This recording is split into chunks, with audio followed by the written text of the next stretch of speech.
tal, chicos y chicas? Sean bienvenidos al curso de lenguaje. El día de hoy vamos a trabajar dos temas, como ya ustedes bien lo saben, y arrancamos con lenguaje. Esta es la primera diapositiva. Y observa y responde. Muy bien, vemos una imagen central y en la parte de arriba de la imagen dice: el gato descansa en el tejado. Debajo de la imagen hay preguntas a las cuales vamos a responder. ¿Qué se dice del gato? Descansa en el tejado. Eso es lo que se dice, descansa en el tejado. ¿Dónde descansa el gato? En el tejado. ¿Qué elemento de la oración es este? Bueno, cuando yo respondí descansa en el tejado, ello es el predicado, porque el sujeto es el gato.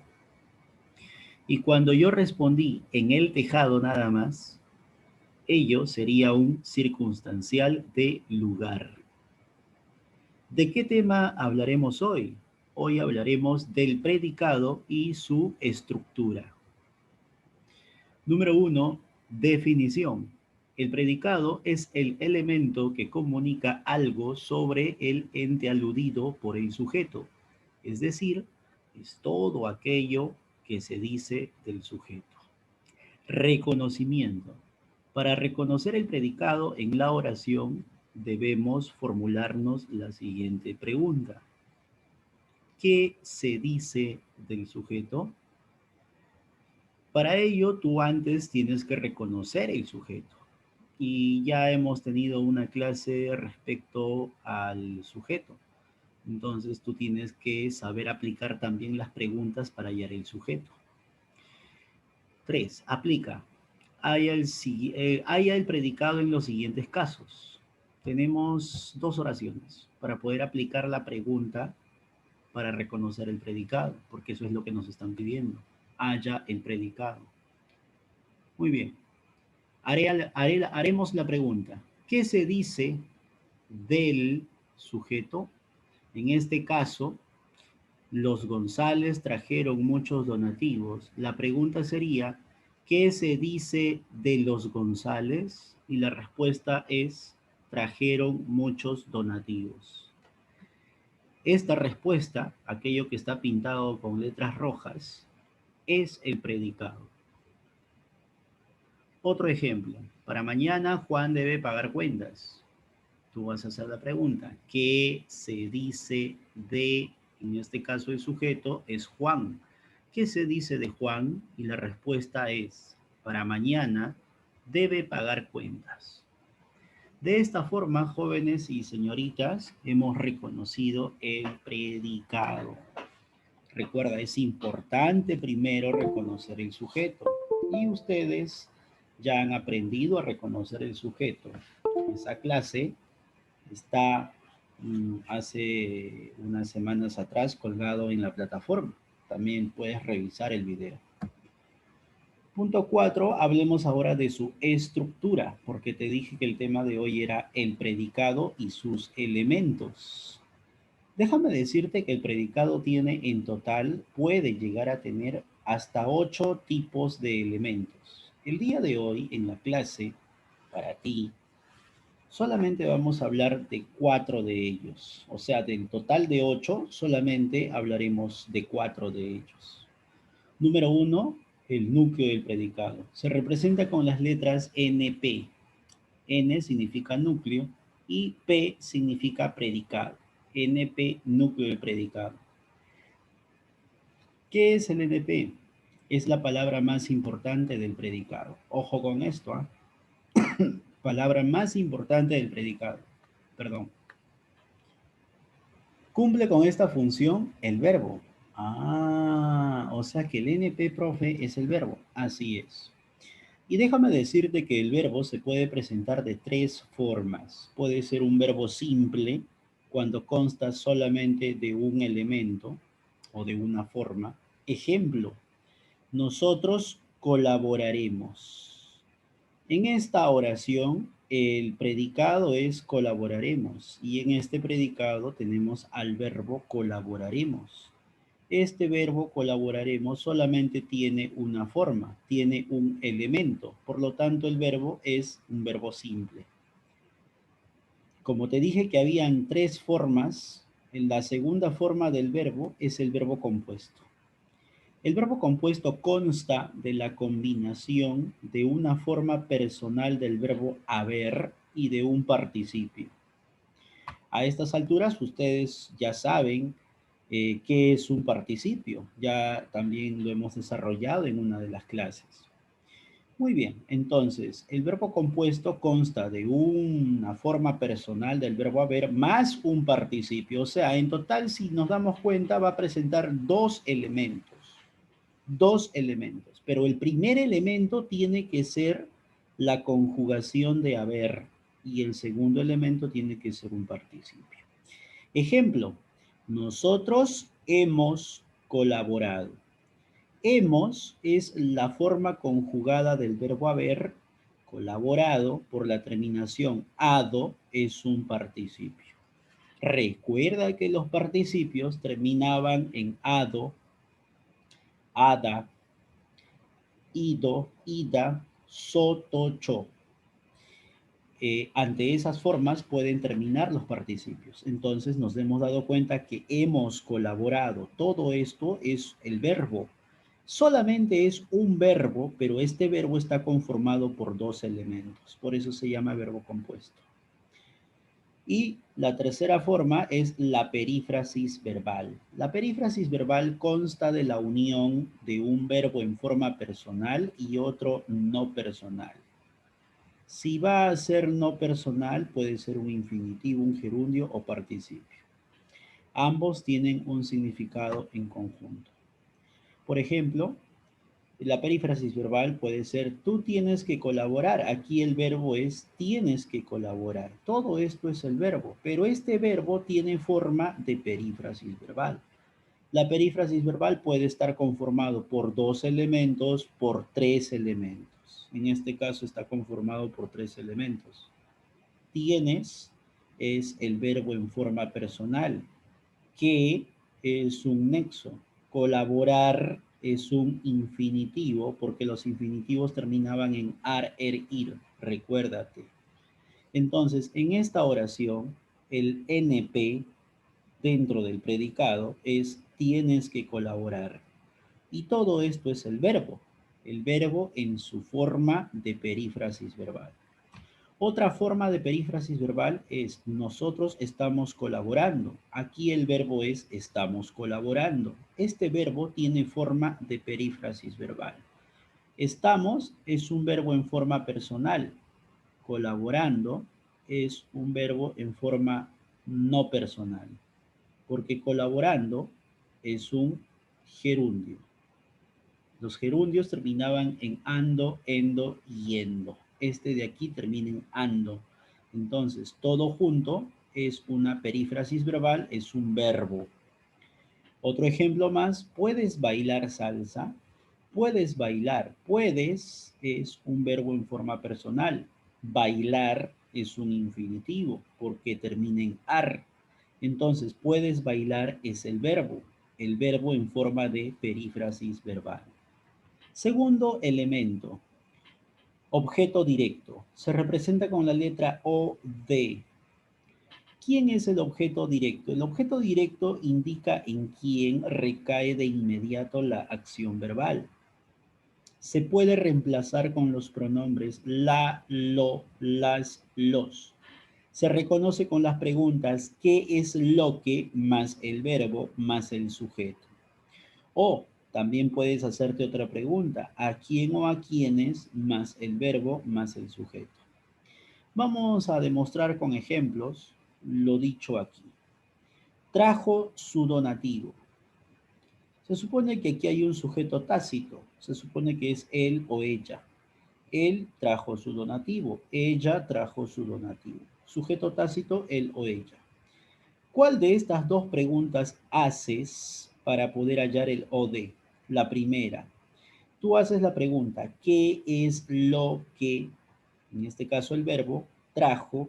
¿Qué es lo que trajo? El sujeto era tácito, él o ella. ¿Qué es lo que trajo él? ¿Qué es lo que trajo ella? Y la respuesta es su donativo. Su donativo, que está pintado de rojo, es el objeto directo. Se ha podido hallar ante esta pregunta. Recuerda que también la oración puede estar de manera diferente a ello. Para eso, este objeto directo puede ser reemplazado, acá dice bien claro, se puede reemplazar con los pronombres la, lo, las, los. Y en este caso, su donativo está en singular y está en masculino. Entonces, ¿cuál de estos cuatro pronombres podrías tú emplear para reemplazar su donativo? Por supuesto que lo. Entonces, una oración también puede ser lo trajo. Y este lo, porque está antes de un verbo, se llama pronombre. Entonces, este lo pintado de rojo es el equivalente a su donativo. Por lo tanto, lo es objeto directo. Otro ejemplo, Micaela visitó a sus abuelos. ¿Cuál de estas dos preguntas es aplicable? La segunda. La segunda, entonces tú vas a preguntar, ¿a quiénes? ¿A quiénes? El verbo visitó, ¿a quiénes visitó? Y el sujeto es Micaela. ¿A quiénes visitó Micaela? Y la respuesta será a sus abuelos. Por eso que a sus abuelos está pintado de rojo. Ahora, recuerda que este objeto directo se puede reemplazar por cualquiera de estos cuatro pronombres, pero como a sus abuelos está en plural, tú vas a emplear los. Emplearías las si es que fuesen abuelas, pero acá dice abuelos, ¿no? En este caso, o generaliza abuelos y abuelas, o simplemente se refiere a abuelos. Igual tendrías que utilizar el pronombre los para reemplazar esto. ¿Y cómo reemplazarías esto? Con el los, de la siguiente manera. Micaela los visitó. Si la oración estuviera así, este los que está antes de un verbo sería un pronombre. Por lo tanto, este pronombre los es un objeto directo, porque recuerda que ese objeto directo se puede reemplazar por cualquiera de estos cuatro pronombres. Entonces aquí los reemplaza a los abuelos. Número 3, objeto indirecto. Se representa con las letras O, I. El OI alude a quien recibe el prejuicio o beneficio de la acción verbal. Se puede reemplazar, acá voy a corregir, se puede reemplazar con el pronombre le o les. El OI también se puede reemplazar por el le o por el les. Existe OI, ojo con este dato, existe OI si es que antes está presente el OD. Esto es fundamental, chicos y chicas. No va a haber OI si antes tú no hallas el OD. O sea, primero tendrías que hallar el OD para que recién puedas hallar después el OI. Para el OI se reconoce con las preguntas a quién o a quiénes más el verbo más el objeto directo más el sujeto. La pregunta es más extensa. O también puede ser para quién o para quiénes más el verbo más el objeto directo más el sujeto. Voy a darte un ejemplo. Dora escribió una carta para Miguel. ¿Cuál de estas preguntas harías? Como acá hay un para, tú vas a preferir usar el para. Entonces la pregunta sería, ¿para quién? El verbo. Aquí el verbo es escribió. ¿Para quién escribió? El objeto directo. Antes tuviste que haber hallado el objeto directo. Y el objeto directo en esta oración se halla con la pregunta, ¿qué es lo que más el verbo más el sujeto o a quién más el verbo más el sujeto? Tú harás la pregunta, ¿qué es lo que? ¿Qué es lo que escribió Dora? Y la respuesta es una carta. Una carta es el objeto directo. Entonces ya tienes todo. ¿Para quién el verbo escribió el objeto directo? Una carta, el sujeto, Dora. ¿Para quién escribió una carta Dora? Y la respuesta es para Miguel. Esto que está pintado de rojo es el objeto indirecto, indirecto, porque ha respondido a esta pregunta. Y porque antes del OI ya hay un OD. Ahora, te dije aquí en la definición que el OI puede reemplazarse por le o por les. Para Miguel es una sola persona, entonces empleará el le. ¿Y cómo tendría que emplearse el le? Antes del verbo. Dora le escribió una carta. Antes del verbo tiene que estar ese le. Entonces, le equivale a para Miguel. Este para Miguel es equivalente a le. Y número 4, el último elemento que vamos a ver hoy, pero solamente hoy día estamos conociendo 4 elementos. Faltarían 4, ya que no sé si lo vamos a hacer la siguiente clase o ya lo haremos el próximo año. Bien, entonces número 4, circunstanciales. Se representa con la letra C. Son las diferentes circunstancias en las que se realiza la acción verbal. Pueden ser adverbios o frases adverbiales. Existen circunstanciales de tiempo. Cuando haya un circunstancial de tiempo, tú vas a preguntarle al verbo cuándo. Por ejemplo, si yo digo mañana me caso, entonces tú harías la pregunta ¿cuándo me caso? Y la respuesta sería mañana. Mañana es un circunstancial de tiempo. Modo. Harás la pregunta al verbo con el cómo. ¿Cómo más el verbo? Ejemplo. Si yo dijera me siento mal, la pregunta que tú harías sería ¿cómo me siento? Y la respuesta sería mal. Mal sería un circunstancial de modo. Lugar. Pregunta ¿dónde o a dónde? Por ejemplo, si yo digo te espero en el parque. Tú harás la pregunta, ¿dónde te espero? Y la respuesta es en el parque. En el parque es el circunstancial del lugar. Cantidad. Hará la pregunta al verbo cuánto, o cuántos, o cuánta, o cuántas. Ejemplo, ejemplo. A ver, come muy poco. Come muy poco. La pregunta que tú harías sería, ¿cuánto come? ¿Cuánto come? Y la respuesta sería muy poco. Muy poco es el circunstancial de cantidad. Compañía. ¿Con quién? Si yo digo, fui al cine con Mariana. La pregunta que tendrías que hacerte es, ¿con quién fui al cine? Y la respuesta es, con Mariana. Con Mariana sería el circunstancial de compañía. Circunstancial de causa, pregunta por qué al verbo. Si yo dijera, mmm, a ver, llegó tarde porque había tráfico. La pregunta que tú harías sería, ¿por qué llegué tarde? Y la respuesta es, porque había tráfico. Eso que acabas de responder sería un circunstancial de causa. Finalidad, pregunta al verbo ¿para qué?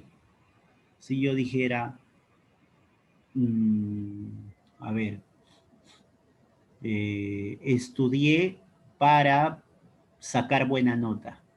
La pregunta que tú tendrías que hacer es, ¿para qué estudié? Y la respuesta sería, para sacar buena nota. Ese para sacar buena nota sería un circunstancial de finalidad. Circunstancial de instrumento. Hace la pregunta al verbo ¿con qué? ¿Con qué? Si yo dijera, golpearon a Marcos con un ladrillo. Entonces tú harías la pregunta, ¿con qué golpearon a Marcos? Y la respuesta sería con un ladrillo. Con un ladrillo es el circunstancial de instrumento. Y finalmente también tenemos circunstancial de afirmación, circunstancial de negación, pero estos no hacen ninguna pregunta, simplemente tú te vas a dar cuenta a simple vista cuándo es afirmación y cuándo es negación. Ejemplos, de todas maneras te doy más ejemplos. Mañana iremos al cine para ver el estreno de It. Mañana, circunstancial de tiempo, porque tú has preguntado cuándo iremos. Y la respuesta fue mañana. Al cine del lugar, porque tú has preguntado a dónde iremos. Y la respuesta será al cine, eso es lugar. Para ver el estreno de It es el circunstancial de finalidad, porque tú has preguntado ¿para qué? ¿Para qué iremos? Para ver el estreno de It. Ahí está, ese es el circunstancial de finalidad. Otro ejemplo, María está triste porque desaprobó. La pregunta sería, ¿por qué está triste? ¿Por qué desaprobó? Eso es circunstancial de causa. Salí con tu mujer. Harás la pregunta, ¿con quién salí? Y la respuesta será, con tu mujer, circunstancial de compañía. Marita se siente bien por su embarazo. Harás la pregunta, ¿cómo se siente? Y quien preguntó cómo es el modo. Entonces, ¿cómo se siente? Bien. Este bien es un circunstancial de modo. Por su embarazo será el circunstancial de causa, porque tú vas a preguntar por qué se siente bien y la respuesta será por su embarazo. Por su embarazo es un circunstancial de causa. Finalmente te esperaré más tiempo. Harás la pregunta, ¿cuánto te esperaré? Más tiempo. Más tiempo es un circunstancial de tiempo. Perdón, de tiempo no, de cantidad, que estoy hablando, de cantidad. ¿Cuánto esperaré? ¿Cuánto te esperaré? Más tiempo. Eso es circunstancial de cantidad. Ahora trabajemos estos ejercicios. Dice, número 1, reconoce los predicados en las siguientes oraciones. Subráyalos. Bueno, yo voy a resaltar, ¿ya? A ver, recuerda que para hallar el predicado tú tienes que hacerte preguntas, ¿no? ¿Qué preguntas te haces? ¿Qué se dice del sujeto? Voy a leer la oración. Mañana tus padres irán de compras al supermercado. A ver, aquí el sujeto es tus padres, entonces tú harás la pregunta, ¿qué se dice de tus padres? Y la respuesta será, mañana irán de compras al supermercado. Otra oración, las canciones antiguas son muy románticas. ¿Qué se dice de las canciones antiguas? Y la respuesta, son muy románticas. Este es el predicado. Cantemos el himno nacional bien fuerte. Si te das cuenta, en esta oración el sujeto es tácito, porque cuando tú dices cantemos, te refieres a nosotros. Y aquí no hay ningún nosotros, entonces hay un sujeto tácito. Entonces tú harás la pregunta, ¿qué se dice de nosotros? ¿Qué se dice de nosotros? Cantemos el himno nacional bien fuerte. Por último, ojalá pudiéramos pagar todas nuestras deudas. ¿Quiénes? Nosotros, porque pudiéramos pagar ¿quiénes? Nosotros. Ahora, aquí no hay ningún nosotros, entonces se deduce. Ahora, la pregunta es, ¿qué se dice de nosotros?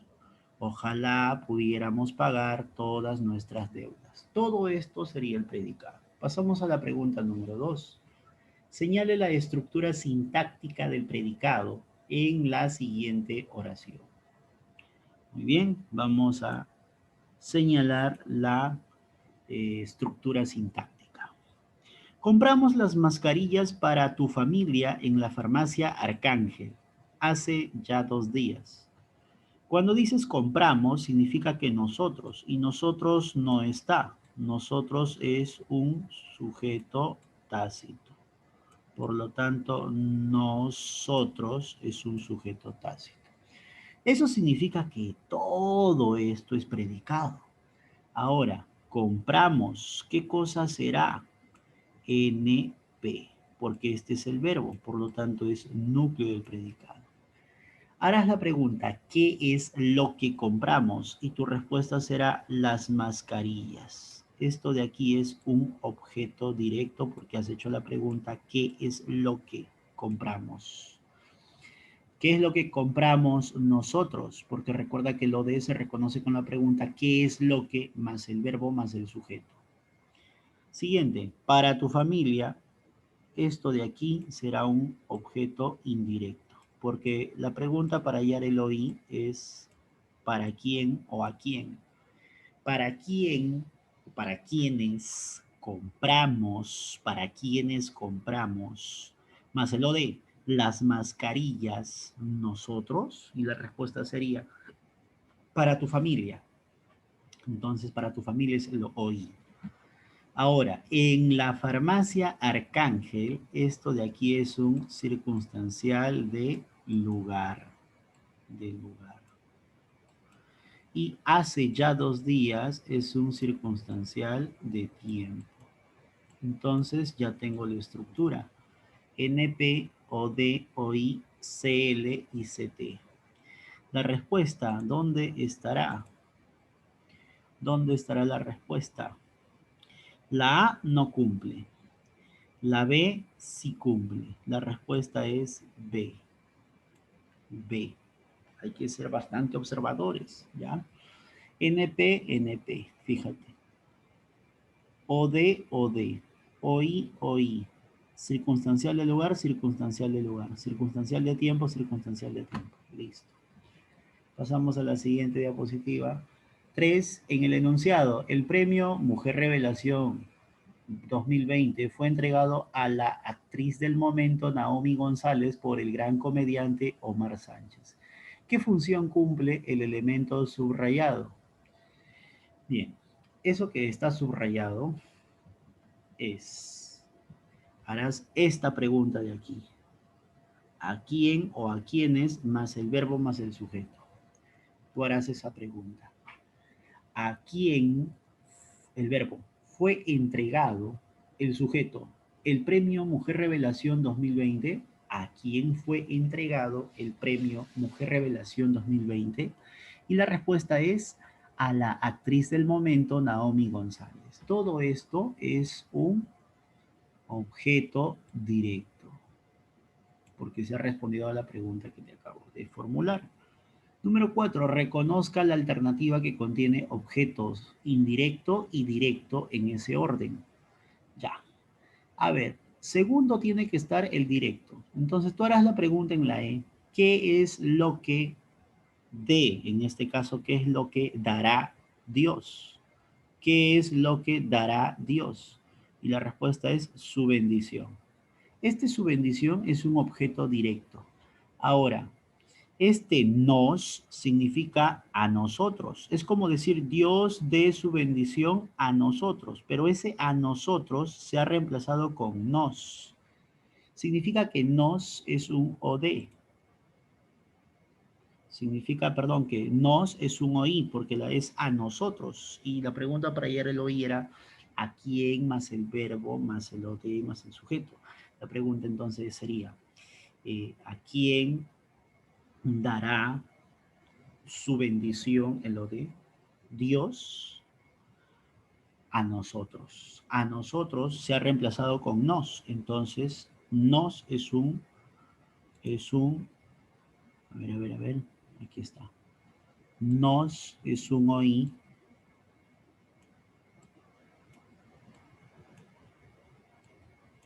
y su bendición es un OD.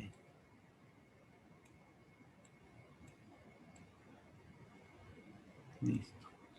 Entonces la respuesta está en la alternativa E. Por último, en el enunciado, el astronauta americano caminaba lentamente sobre la superficie lunar. La palabra subrayada cumple la función de complemento circunstancial de modo, porque tú has preguntado al verbo cómo caminaba y la respuesta es lentamente. Quien preguntaba cómo, el circunstancial de modo. Por lo tanto, la respuesta es C. Ahora estudiemos el tema que corresponde al curso de ortografía y hoy día vamos a hablar del punto y coma. El punto y coma es un signo de puntuación que señala una pausa un poco más extensa que la que hace la coma, pero menor a la que hace el punto. Por ejemplo, aquí tenemos un par de ejemplos que dice Ricardo estudia, Felipe trabaja. Si lo leo así no tendría sentido porque no hay una pausa. El punto y coma me da pausa. Entonces, si yo dijera, Ricardo estudia, Felipe trabaja. En este caso, ahora sí tiene sentido porque ya le he dado una pausa más prolongada, con ese punto y coma. Entonces, el día de hoy vamos a hablar del punto y coma. Y quiero que te concentres en solamente estas tres reglas para el uso del punto y coma. Primera regla, se usa el punto y coma para separar los elementos de una enumeración cuando se trata de expresiones complejas que incluyen comas. Ejemplo, la chaqueta es azul, punto y coma, porque ahora te voy a hablar de otro elemento y después te voy a hablar de otro elemento y después te voy a hablar de otro elemento. Entonces, para separar estos elementos hay que usar el punto y coma. La chaqueta es azul, listo, te hablé de la chaqueta y de su color, perfecto. Ahora te hablo de otra cosa, los pantalones grises, ya, esto es otro elemento, entonces para poder separar estos elementos uso el punto y coma, ¿ya? Y además, estas son expresiones complejas porque ya cada elemento tiene una coma. Por ejemplo, los pantalones, coma, grises. Esta coma ya se usó. Entonces, para poder separar con más razón todavía incluso los elementos en una enumeración, hay que hacerlo con puntos y comas. Cada uno de los grupos de trabajo preparará un taller. 2 puntos. El primer grupo, coma, el taller de cerámica. Punto y coma porque ahora te voy a hablar del segundo taller, de otro taller. El segundo, coma, el taller de telares. Punto y coma, el tercero, el taller de cestería. Entonces, para poder separar cada uno de estos elementos nombrados, vamos a usar el punto y coma.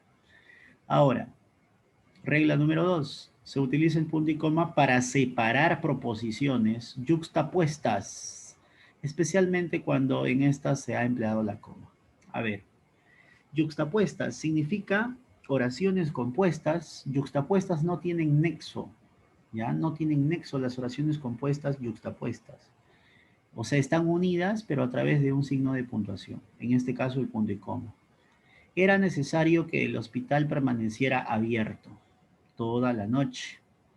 Punto y coma, hubo que establecer turnos. Ya, esta es una oración compuesta porque tiene verbo era y tiene verbo después del punto y coma, hubo que establecer.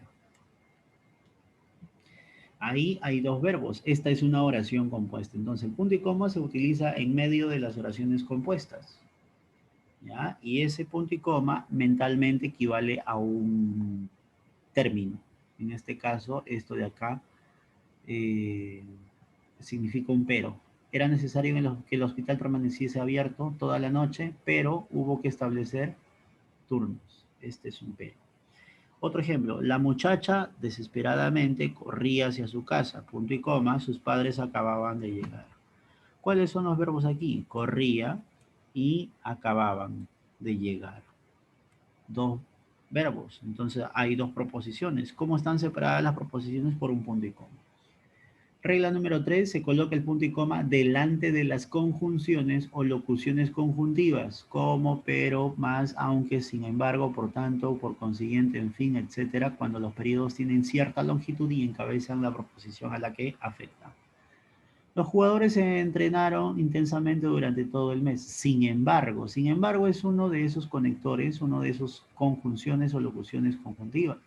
Entonces, antes de este, sin embargo, hay que colocar el punto y coma. Las últimas pruebas que han llegado de la imprenta parecen muy limpias, por lo tanto, este es el nexo, esta es la conjunción o la locución conjuntiva.